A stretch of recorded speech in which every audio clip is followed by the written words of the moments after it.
One. Hello and welcome to the Fire in the Belly show. Today we'll have myself, Mighty Pete, and we're joined by the John Knowles. Good evening, good morning to you, I should say. Good morning, good evening, Pete. How are you? This is truly a, never mind, this is a global call all the way from little old Ireland to little old Australia, right? Yes, indeed it is. And it's a pleasure to speak with you, Pete, and to be on your podcast today. Listen, thank you so much. So, John, tell us, who are you, what do you do, and where are you from? Well, my name's John Knowles. I'm originally from New Zealand, little old New Zealand, and born in Auckland. And I moved to the States when I was very young, about a year and a half, and I spent some time in the States. And then after that, I moved to Australia essentially and did some of my schooling there. And long story short, I ended up going back to the States back for high school and did another 4 years of high school, and then back to New Zealand and for some time in Australia. So yeah, kind of been around a little bit, done a few bit of travel in between, and yeah, I've just been on this relentless journey my whole life, just growing up different and yeah, just wanting to make a difference and share my story with you all. That's some serious air miles you've got under your belt. I mean, to do those sort of trips and spend time in New Zealand, Australia, America, back, that's crazy, right? Yes, yeah, indeed. Yeah, I always get, everyone tells me you've been around a bit. Well, I've never done any schooling in New Zealand. And yeah, from a young age, I was already going on the planes by myself. So yeah, from the age of 5, I was really Mr. Independent. The only child to my mum, but the third to my dad. So yeah, pretty much I grew up with this independent streak. Just being able to, my mum always installed into me to, do anything and do everything just like the other kids, and not hold back. Well, so first of all, I suppose the question is, what does Fire in the Belly mean to you, John? Well, Fire in the Belly, that means to me is really about being relentless and never giving up, never, despite your circumstances, despite how you might have been born, how you were brought into this world, that to never give up hope, to live your best self and be your best self, and not just for yourself, but for others that are around you and that are watching and that are wanting to grow and learn in their own way, and just to be an inspiration. Yeah. Is that something you have then? Do you have the fire in the belly? Is it something you've always had? I believe ever since I was a young age, because my mum, you see, she prayed for a perfect child. So instead of getting a perfect child, right, she ended up getting a child who had low vision, a hearing impairment. And from a young age, she was already speaking into my ears just so I could hear, just so I could learn to hear. And so I think from a young age, my mum really encouraged me to just be like all the other kids, do everything else like them, play rough, play hard, don't hold back. So in other words, yeah, I think I've grown up being different, but also wanting to match up and show that I could do everything either the same or even better than other kids who were so-called normal, so to speak. Do you know what normal is, John? I'm sort of suspecting. Well, that's a good question. I guess for myself growing up, I wasn't normal as the normal person that, had good hearing. They never had to wear hearing devices. They had perfect eyesight. They didn't have to wear glasses. And in my era growing up in the 80s, in the 90s, the kids back then were not so accepting of glasses. So you would get constantly teased about being four eyes, etc., etc. And yeah, I mean, that's something I had to put up with. Yeah. Well, tell us, I mean, in terms of sight and hearing, what are your levels?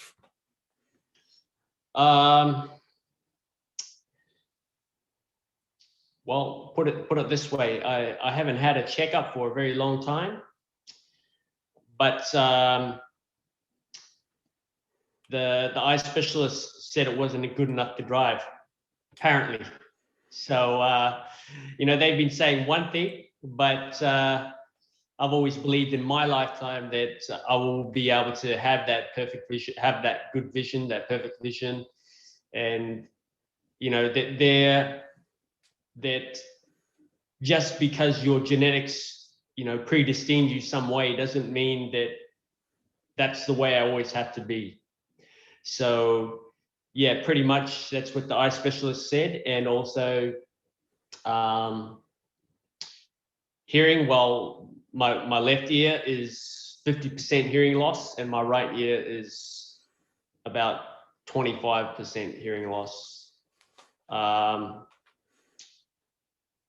Yeah, I think it's roughly around those figures. So yeah, I mean, I've had to deal with, asking questions my whole life. If I don't see something, I have to get closer to it, or have to ask someone, or have to look by familiarity. So yeah, I've learned very quickly to adapt and to just make do. Tell me, I mean, would you classify it? I mean, can you have a weakness that becomes a strength? Definitely, Pete. Yeah, definitely. I would definitely say. In fact, some of the greatest entrepreneurs, they have to get to a level where they are comfortable being different. Comfortable being looked on upon as maybe not doing things as the norm, and being able to deal with maybe that criticism or that judgment that some people may give. But I think for myself, that's what's made me successful in my own way, is just being able to deal with not worrying what people think, and not worrying about being different, and not being afraid to stand out, and just being able to push forward. Yeah, for sure. That makes sense. So tell me, John, what's your passion? My passion, I would say my passion would be helping others and health and fitness. And currently am on this journey of establishing multiple income streams, which I believe will be able to help other people as well. So it's a lot of service there. There's a lot about helping other people. Yeah. It's so easy, Pete, for us just to live for ourselves and to think about ourselves. But once we come into realization, the bigger picture, of helping others and what that looks like, being generous, living a generous life. And that just doesn't include monetary funds. It also includes, sharing your time, sharing a smile, opening the door for someone, just sharing with others that good character, giving that good value. And yeah, I think definitely there's multiple ways to help others, and it's it's huge. And yeah, it's so rewarding just to be able to do that, and not to just think, oh, what can I get for myself, but how can you also give as well? It's like that giver's gain, really, isn't it? You know, that sort of, as you say, help others to, you know, ultimately to help yourself, really. Yes, yes, definitely. And I think in the long run, we feel better about ourselves, really, when we help others. And like you say, there's a massive reward in that in itself. And you know, as you know yourself, yeah, to be able to help and to be able to reach up and build someone up, you know, is you know, one of the greatest ways to help yourself. So yeah, Makes all the difference. So tell me, I mean, yes, for sure. talk to me then about, I mean, what's in a normal day to day, what's your main mission? My normal day to day main mission, I believe it is to live my best self and to impact and help others along the way. I would say that would be my main mission. And just having a greater realization, because I think so many times we can go through life being swayed by the emotions of, oh, I don't feel good today. Oh, that person cut me off, or that person was rude to me. But if you can kind of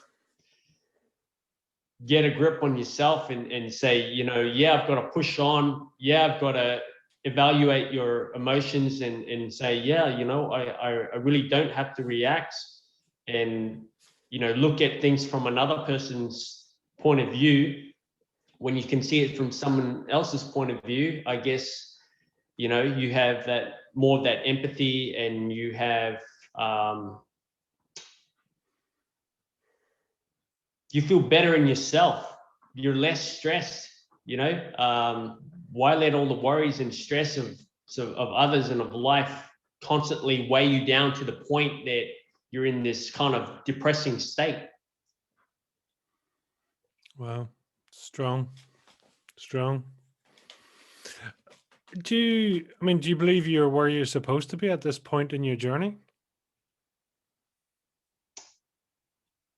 I believe, yes, everything happens for a reason. And sometimes we don't know why. Sometimes we don't know why we're going through struggles and through troubles and through tests, through our character. But these things, these challenges in life come at us to really build us up and to make us more resilient and to make us push through the stresses of life, you know, to get a better outcome, to, I mean, life is really what we make of it. So if we can get used to being in that stressful, like put in a stressful position, but have a great, positive, happy outlook, that is huge. And that will make all the difference to us. I mean, we could have all the money in the world, but if we haven't got happiness, if we haven't got that high emotional intelligence, it's useless, you know, like, yeah, I mean, I'd rather have good character and be happy, and then have all the money in the world and not be happy, and, you know, be just full of myself.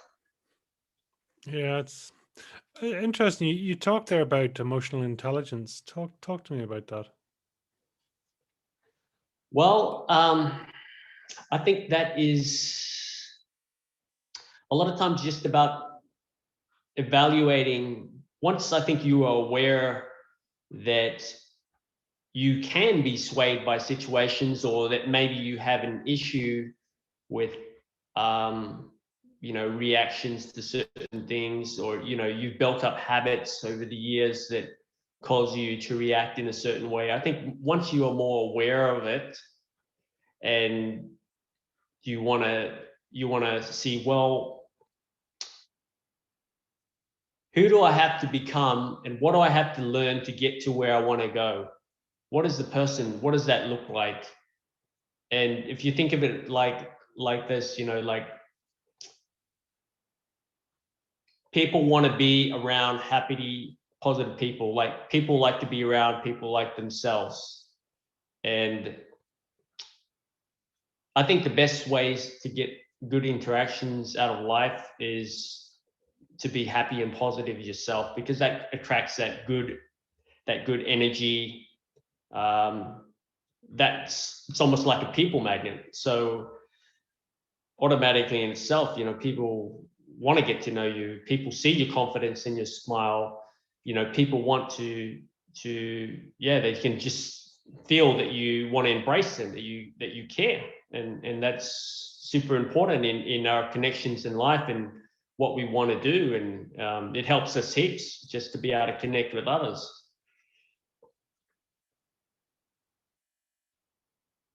So yeah, definitely that. I think emotional intelligence is very important, and it just helps us push through so much with our goals and to what we want to do and who we want to meet, and yeah, just our day-to-day little mishaps maybe. But yeah, just being able to take a step back and just calm yourself down and if you have to, remove yourself from the situation and come back and talk to the person when you're calm and in a reasonable state. Because I truly believe when you lose control with people, you lose control of the situation. Mm. I mean, I suppose with your sight and your hearing, do you see and hear things that others don't? I mean, are you able to pick up on things that actually, sort of normal sighted people, if you want to put it that way, do you see things and hear things that actually it's sort of in the gaps and it's sort of, yeah, it's just missed under normal circumstances? I think it's made me more alert. So I'm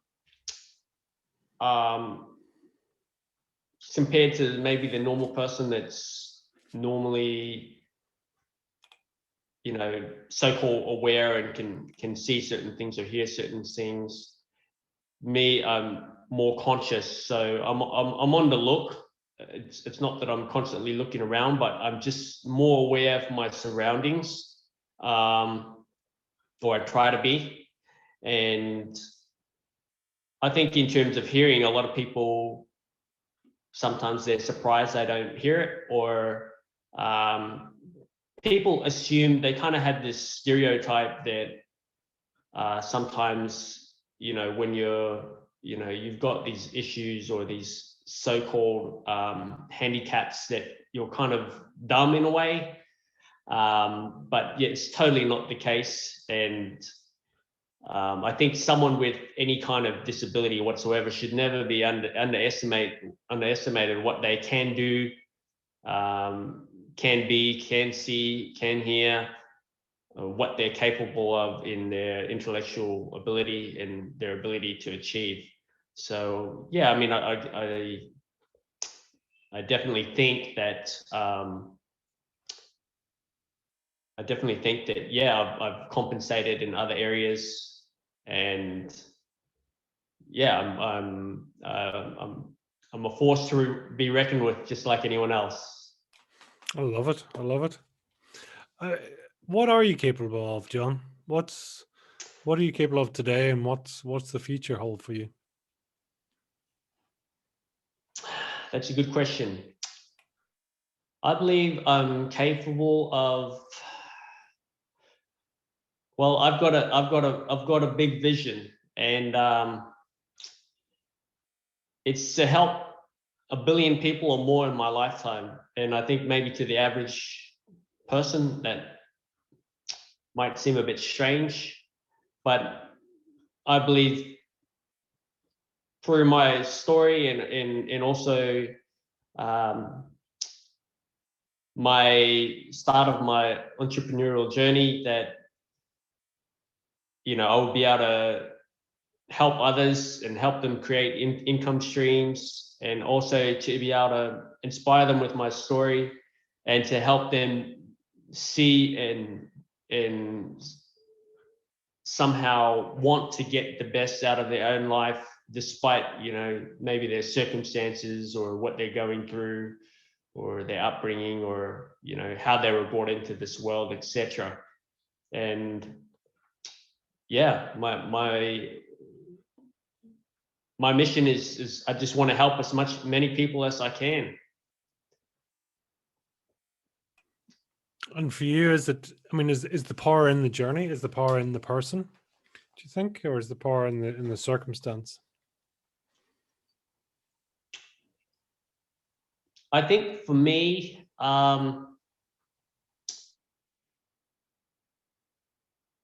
it might be a bit of both, because obviously, a baby, like a baby, in order to run, they first must learn how to crawl, and then then they start getting up, then they start making little movements, maybe holding on to things. So I think for me, it's been a progression to not look at the downside of life, but to keep going, to keep pushing forward. Also, I think maybe my circumstances also forced me to almost want to have that edge out of my life. So want to make me do the best of my ability, where others are worried about what others think, or their circumstances, or what's not cool. For myself, I'm already different. I'm not worried about being different. I'm not worried about standing out. I'm not worrying about being the only lone wolf off the edge. But I think just in reference to others, I think it's, if they are feeling like that, if they're feeling different, that's a good thing. It's a good quality, because that's what leaders are made out of. Leaders are made out of the people that branch out, that do things different, that set the pace, that set the standard. And yeah, I truly believe that through someone's journey and their own circumstance, they can do great things and impact people themselves, and they can be leaders in their own way and right, and be successful in their own way and right, for sure. And what have you learned from your own journey? What have I learned from my own journey? Another great question. I think don't be ashamed of who you are. Don't shy away. People only notice things when you point them out, when you only show that you notice them. If you don't show that you're worried about your disfigured finger, or your extra toe, if you show that you're not worried and you're about your flaws, people don't worry about that either. But if you're unconscious and you're uneasy in your own skin, if you're not comfortable, people notice when you're not comfortable. So I would say definitely you got to accept who you are to a certain degree, even though you might want to improve yourself or get better, but embrace who you are, and yeah, don't worry about what other people think of you, because you can be that light and that strength to someone else, that inspiration. That was fabulous. Talk to me about Mini John, the young version of you. Money. So mini as in small, the child version of you. Oh, child, yes, yes. The child version would be that. Well, the young kid. Well, as growing up, that's another great question. Growing up, I found it hard to trying to take on the fact that I was different, and you know, my teacher wanted me to wear a headset in class or wanted me to wear hearing aids young age in primary school. And I think at that stage in my life, my hearing was a little bit better. I could kind of get away with not wearing hearing aids, so to speak. And I think I shied away from that part of, you know, that was a little bit different. Um,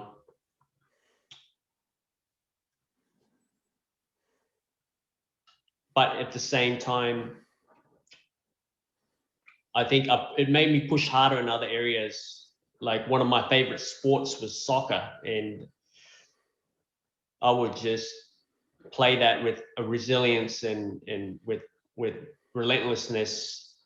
And yeah, I mean, I can still remember even playing soccer with hiking boots, with these hard cap boots, and you know, kicking a few kids' shins. So yeah, definitely what I excelled at, I really pushed. So I really love to push my soccer. I love to push my long distance running, um, and I love to push my mathematics in school. So I really tried to push at what I could excel at. My physical strength. Um, I love to wrestle and, you know, arm wrestle, and to go against kids that were even bigger and stronger than me, because I wanted a challenge. I didn't want to just be wrestling kids that I thought, yeah, I could beat too easily, or that I thought I could beat straight up. I wanted to go against, you know, bigger, stronger people than me. It's interesting, isn't it? It's almost like trying to find your boundaries, or you know, push yourself in certain ways, right? Yes, yes, that's right. So I kind of liken it to like, okay, so I'm a bit deficient in this area, but I'm going to show you that I'm going to come up on top in this area. So I think part of it was for me, and just the other part of it was just letting them know that, yeah, I'm not a pushover.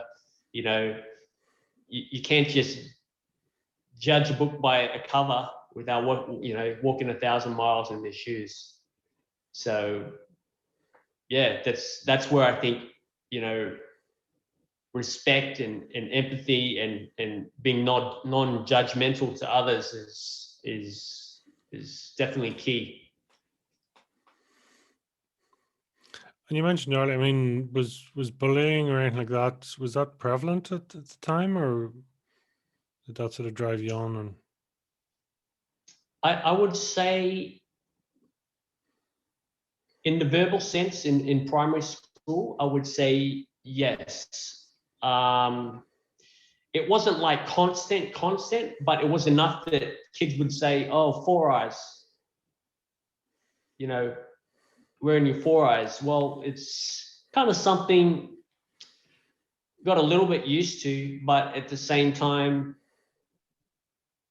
you know, there's only so much that you can take, especially as a young kid. You know, I guess kids that don't stick up for themselves really get pushed under the hammer, and I just like to make sure, you know, that I wasn't one of those kids. it's very hard, isn't it, really, I suppose, for kids just to say, listen, don't worry about it, or Yes, you know, it's the biggest thing in that child's world, yes. or I think, yeah, I think that's something that a lot of kids face, is you know, dealing with bullying or being a bully. You know, they haven't got that.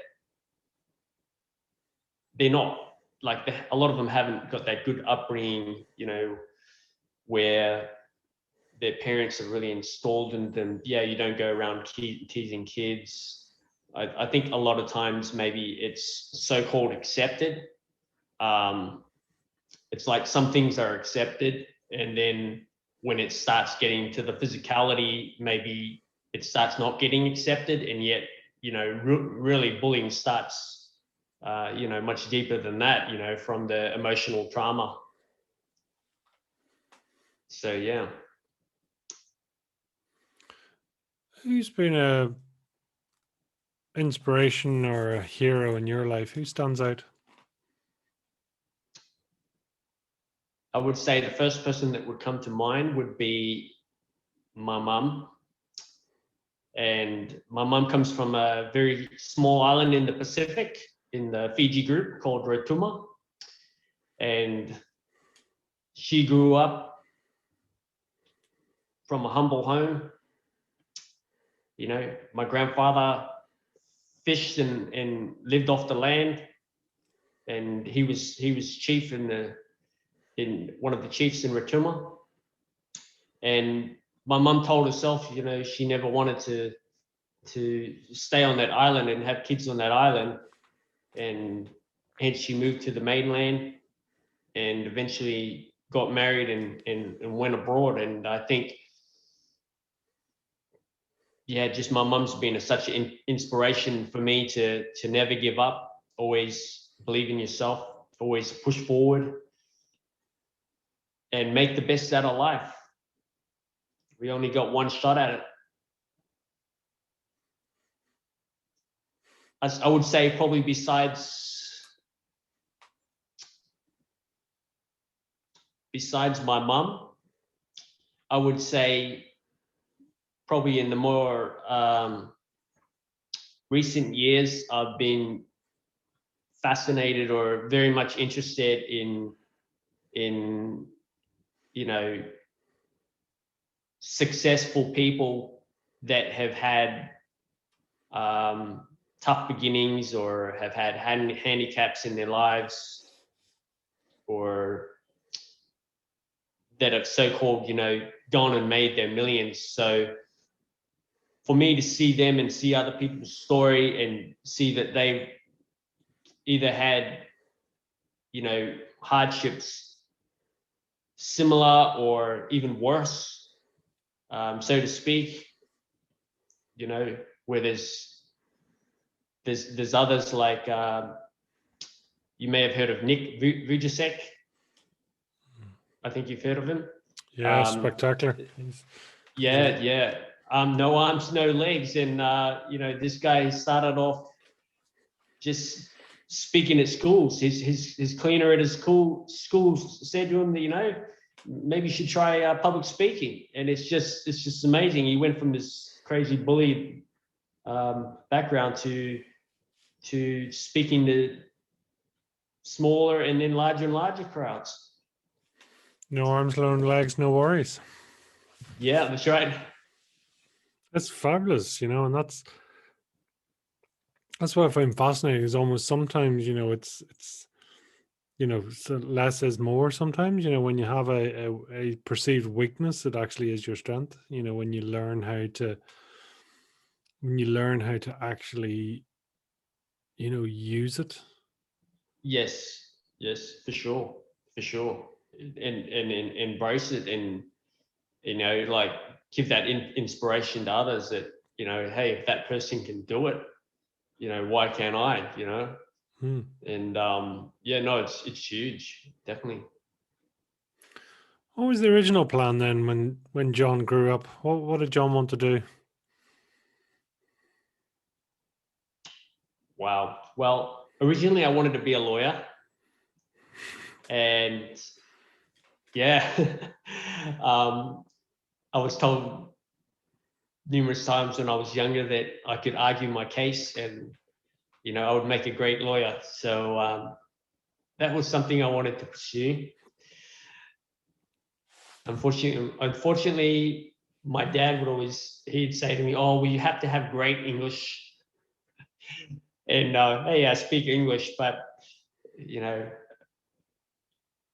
that's not what held me back. But technically speaking, so they say you have to be good with English.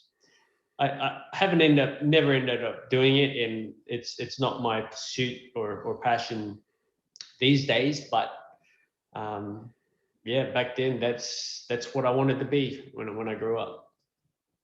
Well, that's quite something. I suppose when you talked about, some of your things was, at school was mathematics and PE and stuff like that, so to sort of head the lawyer or want to head the lawyer route's quite the detour, really. Yeah, definitely. I don't know what it was. I think it was maybe part of it was, wanting to represent others, wanting to help others, but also being able to argue and put my point across in a way that's, would give me that edge. So yeah, a bit of a combination, I guess. But originally that idea, I'm not exactly sure how I got that idea. Is yeah, just a bit of combination of that, and also I knew lawyers made good money, so to speak. There's nothing wrong with making good money. That's what it's all about. Sure, no, that's true. That's true. So then, I mean, really through secondary school, because I mean, you were, I mean, I couldn't quite follow. I mean, you've sort of between really sort of Australia and America for schooling. I mean, how was that transition between the Yes. two? Well, it transitioned pretty good. I think originally growing up, I didn't quite like my background only really came out later. So when I say that, I mean my early memories are mainly growing up in the States, growing up around snow, growing up with that flamboyant American talkative social kind of atmosphere. And yeah, just to go to Australia and come schooling here, they could all notice that my American accent. And I guess it wasn't so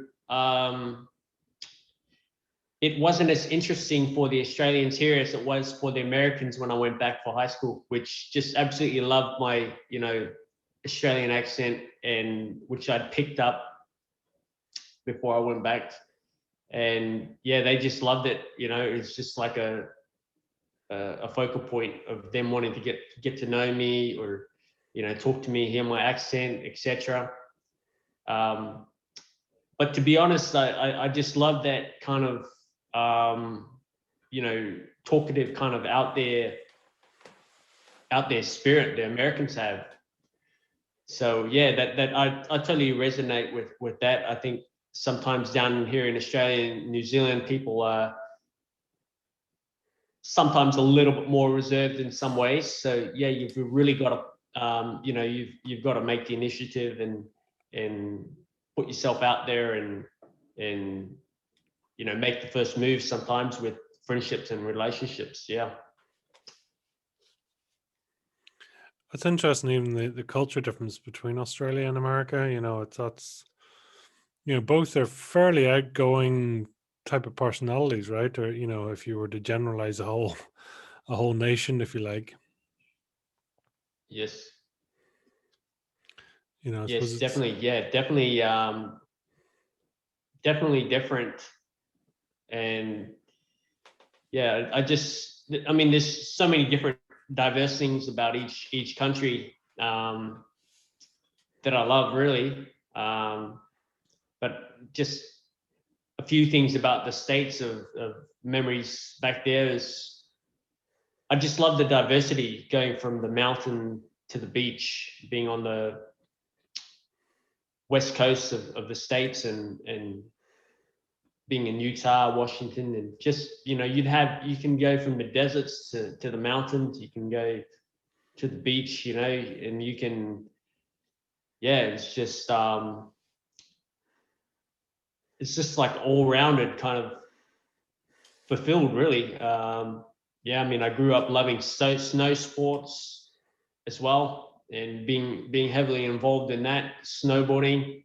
And we used to go on snowboarding trips in high school. So yeah, I mean, I grew up snowboarding through blizzards and fog, and speeding down the slopes and doing jumps, and you know and crashes in the works. So that was my world.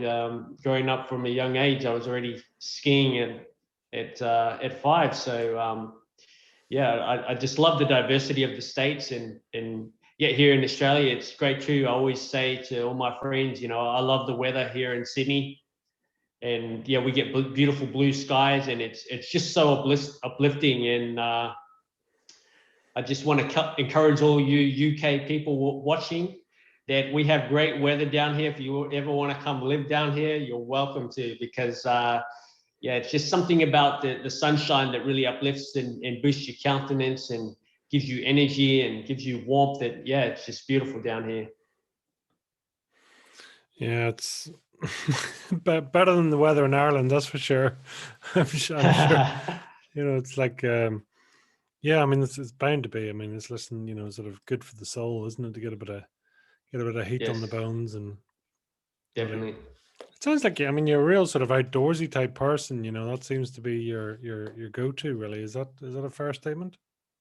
Yes, definitely, Pete. I love the outdoors. I love fishing. Yeah, love going on the boat. I love hiking. I love biking, mountain biking, um, swimming, dirt bikes, quad bikes, you name it. I can't think of anything outdoorsy that really I'm not into. But yeah, I love the outdoors, and yeah, just being out in the open air, fresh air, and getting out of the house. It's great, and it's energizing and revitalizing to just live your life outside of four walls when you can. Well, how does that work? I mean, the dirt biking with your eyesight. I mean, doesn't really matter. Well, you know what, Pete, you learn to not worry about what you don't see, and just worry about what you see. And like I said before, a lot of people, that if they know you've got a certain issue, a lot of people more tend to either underestimate, or you might even say overestimate, sometimes depending. But yeah, I haven't got an issue with going 80 kilometers an hour and not being able to see what I'm riding into. So yeah, pretty much I don't need to see in finer detail something to know that which path I've got to take to go around it. It's a great So way of. yeah, pretty much. Yeah, it doesn't hold me back. I just, anything fast, I love it. Like I went go-karting one time, and just to kind of, really push myself, and to show that, I'm in the game with everyone else. We're in a group, maybe, I don't know, 10, 15 or whatever it was. And this was at nighttime, and they only got lights on this track. And these go-karts can get pretty fast, probably at least, maybe at least 60k, maybe at least 60k at the fastest. Wow. But that evening I got the fastest lap time. So I'm probably, you might say, I might be a risk taker, but I just try to channel it and kind of see where my boundaries are and just kind of go as hard as I can. So yeah, Love it. definitely not afraid of a challenge. What motivates you the most there, John? I mean, are you pain motivated? Are you pleasure motivated? Where do you sit?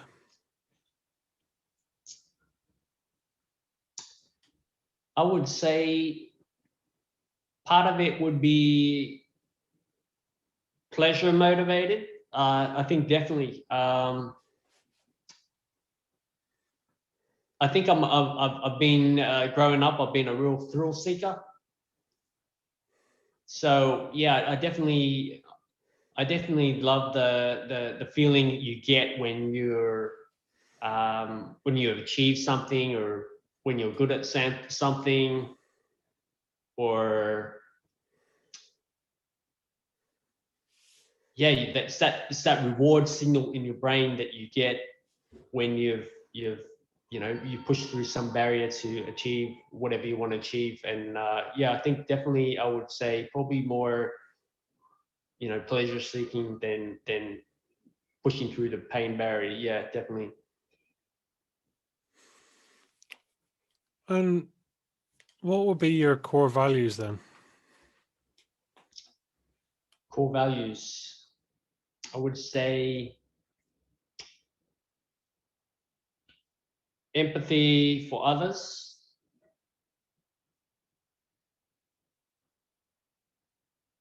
I would say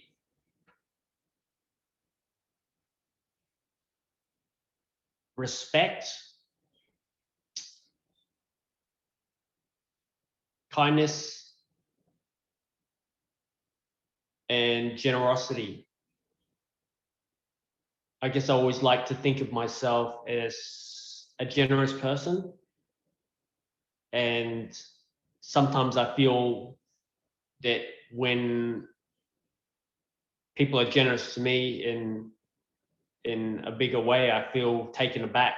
So yeah, I like to combine all those key values, and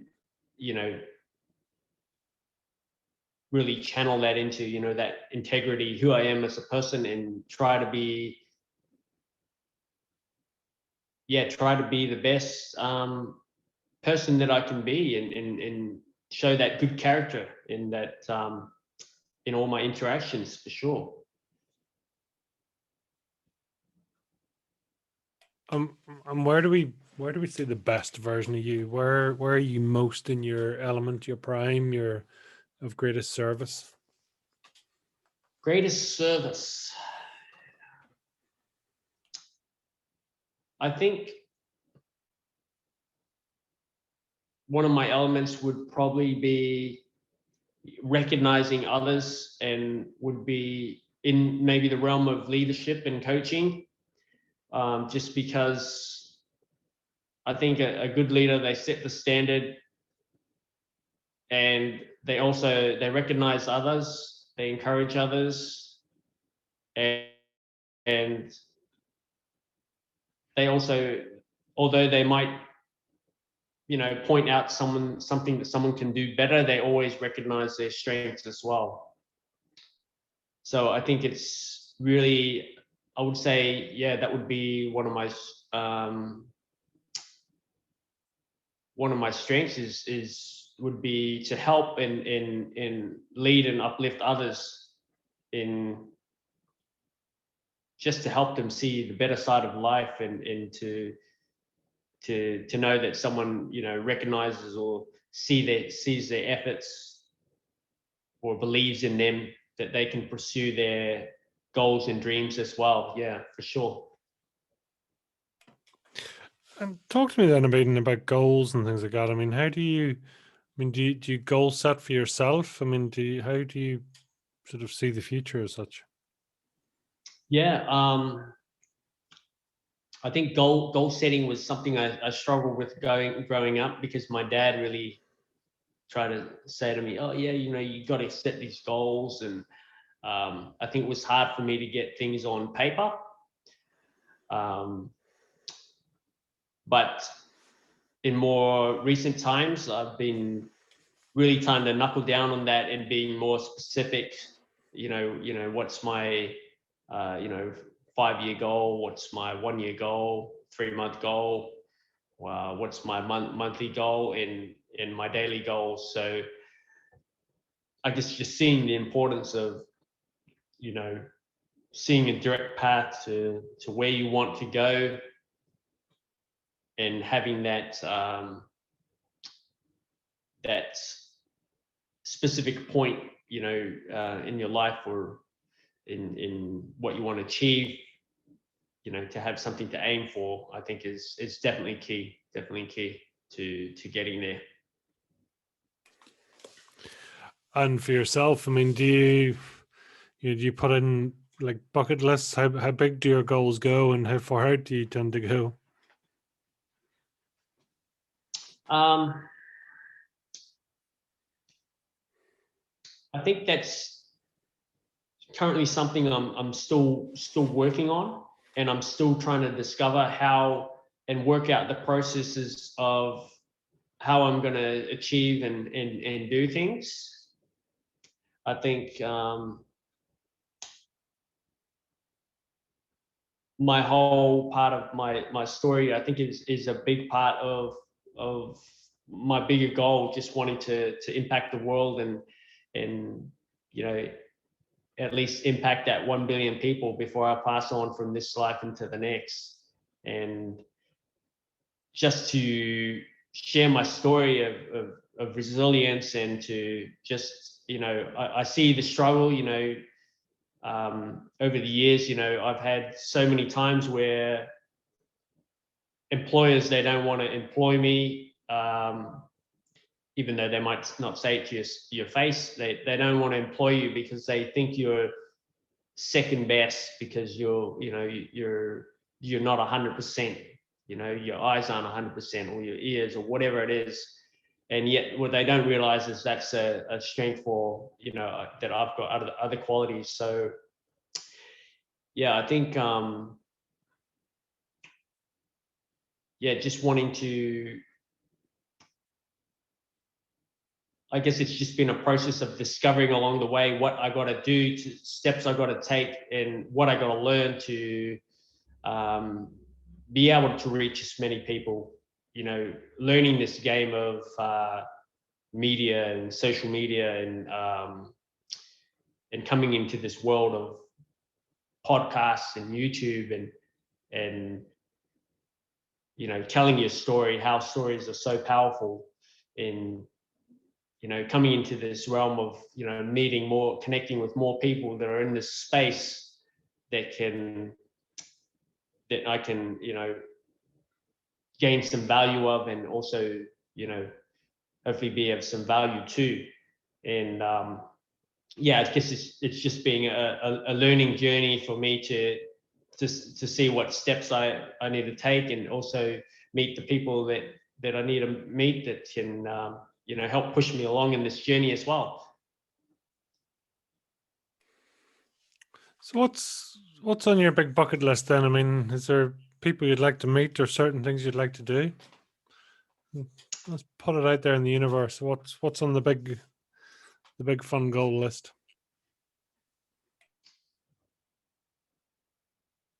People I'd like to meet. Well, there's definitely some people that I really look up to very much.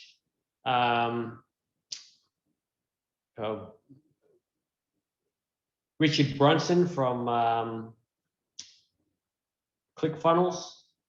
I love his content and his storyline, his energy, and his story about how his company has grown. He's been a big inspiration. Omar Elatar from the Passionate Few, his podcast and YouTube channel. I just love his style of interviews and the questions he asks, how he really goes deep and really brings out people's stories. And just seeing where you can go with podcasts and YouTube and yeah, it's just huge. Nick Vujicic, I think he's amazing. He's got amazing story. His story of God made you this way, and let's just knuckle down and get on with it. And you're put on this earth for a purpose and for a reason. I love that, and that totally resonates with me.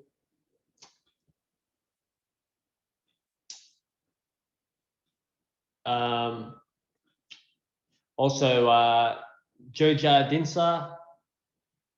He's, I think, pretty amazing. His story from humble beginnings in India and how he's still managed to stay so humble, even being a billionaire himself, and just being able to keep that humble attitude and to realize that he's no different from anyone else, despite his billions and billions of wealth portfolio. Just these high achievers that have really been able to knuckle down and do the grind, do the work, put in the work, and really get the best out of life. Just keep pushing on. Definitely. It's all about that continuous growth, really, isn't it? That sort of progressing and setting your goals no matter what. Yes, for sure. In terms of, I suppose, getting your message across, I mean, what do you see as the main way? I mean, you're saying there about your really that sort of the big goal there is to meet 1 billion people. How do you foresee that happening? I think social media these days is probably one of the most powerful tools.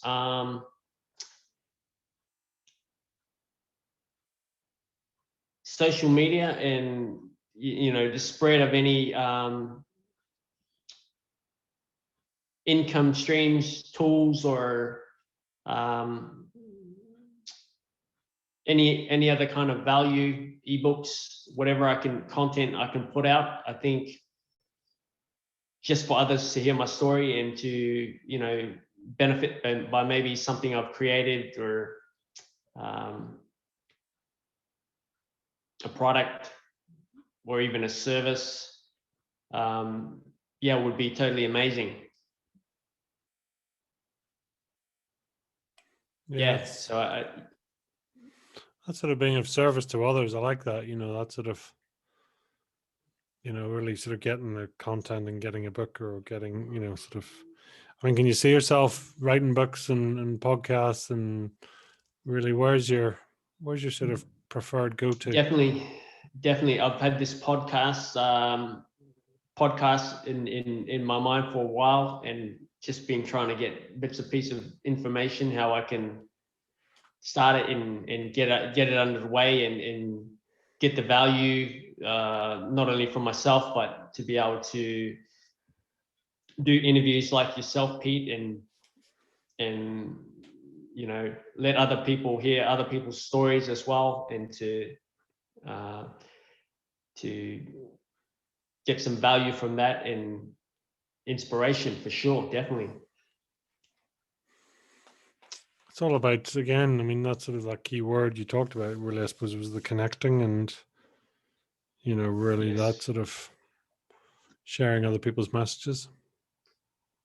That's right. Yeah. Just putting yourself in that space and in that environment where you can connect, and you're, surrounded by those people that are doing these things and,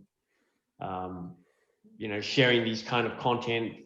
And the road has already been done by someone else, usually, unless you're starting something brand new. And so there's why should I reinvent the wheel on in regards to social media when someone else already knows how to do these things?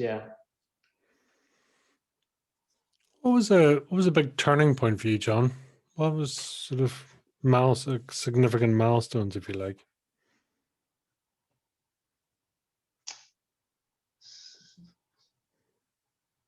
significant milestone. I would say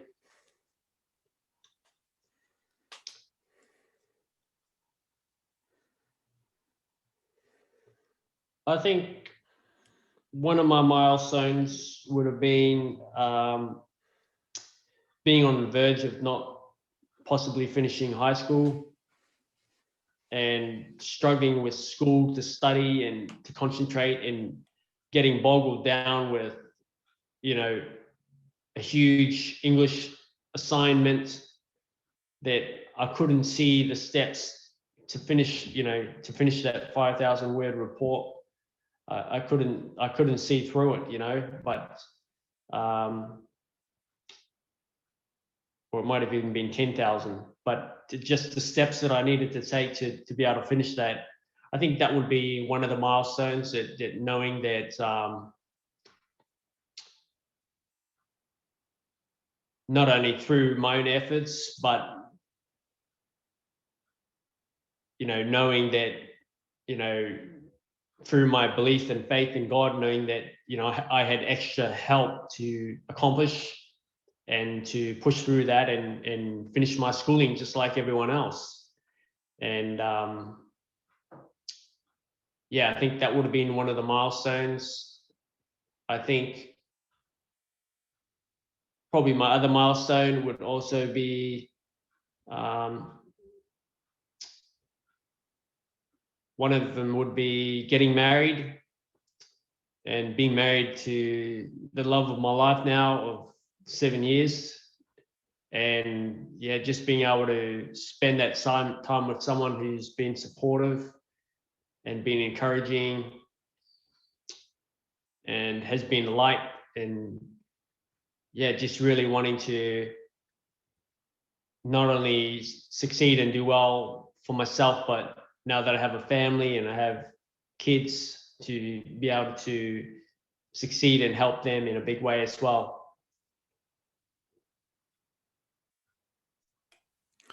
Nothing like kids to make you see things slightly differently. Yeah. Yes. Like, yeah, definitely. Yeah, totally the opposite from single life. Definitely, you just think about yourself, and things are so called seem to be easier, but once you have a family and you got kids in the picture, what you're doing is to help support them. What you're doing is to encourage them. It's like you're living a whole extra role model life. You're the role model. You're who they're looking up to. So you've got to step up to the plate and be responsible, and be a provider, and be a strength and encouragement and a positive and happy light in the family, and just be the best person who you can be. Yeah. Yeah, makes sense. Well, you mentioned there, I mean, sort of, I suppose religion you talked about a little bit. I mean, where do you sit in terms of religion and spirituality? Where is your sort of grounding level? I would say, yeah, definitely growing up in a Christian home, going to church, and yeah, just being surrounded by prayer and faith in God, and knowing that sometimes even when we do go through tough situations, that I could believe and trust in Him, and that he still works miracles today. He's helped me, and He can help you too. Yeah, definitely. So I think having a faith in God has always been being important to me. It's believing in something, and not necessarily going to church all the time, but just to have that belief that in a higher power, and someone who loves and cares for me, for sure. It's been a great blessing, and it's been a huge help for sure. And I mean, tell us what's a bit of a guilty pleasure for John? Guilty pleasure. You can take the guilt out of it if you wish.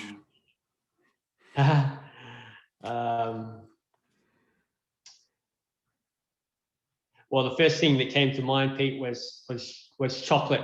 And I know some people wouldn't consider that guilty pleasure, but I mean that's just the first thing that comes to mind, I guess. That's pretty much the first thing that comes to mind to about 70 to 80% of the guests. So yeah, I wouldn't. Right. Okay. What's your go-to in the chocolate aisle? Oh, I'll tell you what. For all you watchers around the world, if you haven't tried New Zealand Whitaker's chocolate, you got to try it. We've got the best dairy farming going on down there, and let me tell you, it's quality coming out of a small country. And yeah, just look up or source Whitaker's chocolate. They were in these gold bar blocks, and let me tell you, it is the gold standard of chocolate. Definitely. That's big talk there, John. That's big. No, it's like there's people all around the world to be saying, but no, I like it. I like it. You got to be strong. Yeah, if you haven't, if you don't know Whitaker's yet, you'll find out when you eventually find the chocolate. Maybe in some international chocolate shop, or I don't know, or maybe some stores in your area might have it. But yeah, definitely, people don't know what they're missing out on, because I think it's a good value chocolate, and yeah, you can go to the high end, super high quality chocolate, and yeah, they taste great. If you're looking for a really good value chocolate, and you want it quality as well, I would say, yeah, you got to give Whitaker's a shot, definitely. And tell me, like, for leisure and pleasure, what does that look like for you? Pleasure and pleasure. Leisure and pleasure. Leisure and pleasure. Sorry. I would say, well, automatically my thoughts take me to the beach. It takes me to water sports and fishing.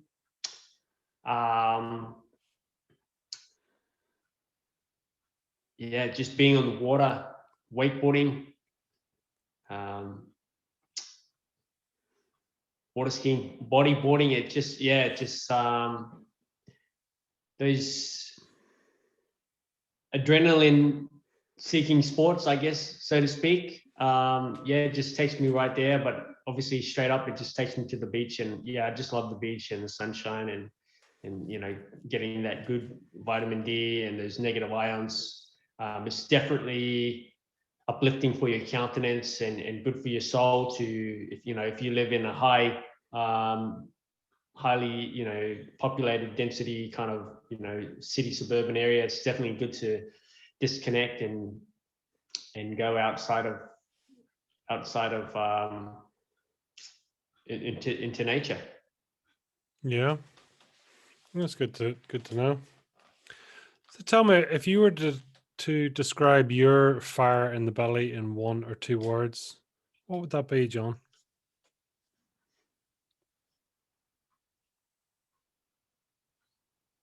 Never give up. Relentlessness. Hope.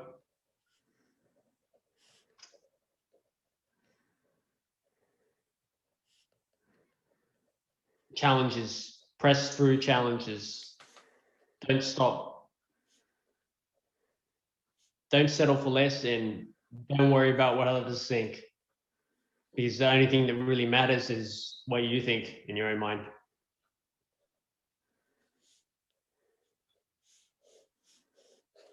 Brilliant. So tell us, where can people learn more about you, find you, track you down, hunt you down, stalk you, any of the above? Facebook.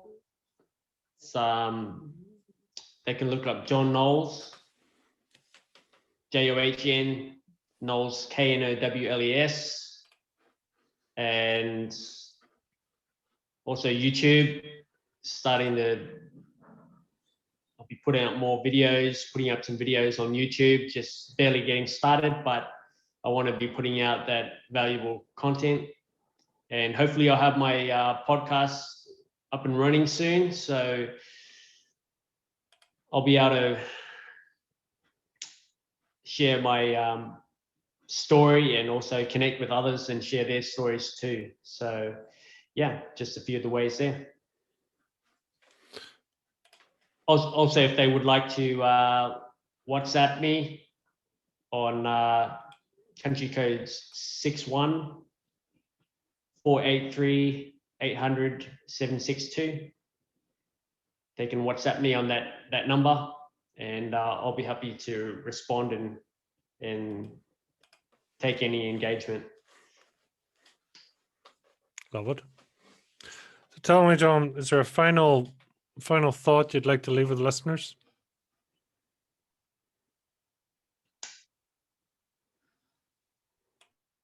I would say, yeah, definitely. Despite your circumstances, despite your upbringing, keep pushing on. Your story and your relentlessness and your energy, your positiveness, your life can be the very thing that can help somebody else, the very thing that can bring life to someone else, bring encouragement, bring inspiration. So yeah, for sure. Fantastic. John, listen, I want to thank you for your time. I want to thank you for coming on the show and for sharing and connecting with us this evening. Listen, I wish you all the best, and I know you've plenty of work to do, and you've got the billion odd people to reach out to. So well done. Thank you for sharing your journey so far. Yes. Thank you, Pete. It's been a pleasure to be on your show, and yeah, it's been awesome to be on your show, and I continue to hope that you continue to grow and reach more people, and yeah, more people will get to know your story and your passion to share share those stories of the people who you interview. And yeah, it's been fantastic being on the show today, Pete. Awesome. John, thank you so much indeed. Thank you, Pete.